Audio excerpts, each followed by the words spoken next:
Не мога да повярвам как онази в банката ти изгледа тази сутрин. Все едно си нищо. И пак нищо не каза. Мрънкаш като загубеняк. Затова никой не те взима на сериозно. А онази шега вчера в ресторанта? Мислиш, че беше забавна? Просто бяха учтиви хората. И пак сложиха лук в салатата. Въпреки, че казахме без. Затова наставихме бакшиш, Не дъвчеш пак добре. После защо те боли корема? Честно, как живееш така? Толкова си странен.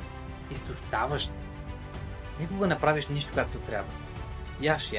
Дебел си така или иначе. Този глас не съм аз. Това е бърборкото в главата ми, който напада всички постоянно.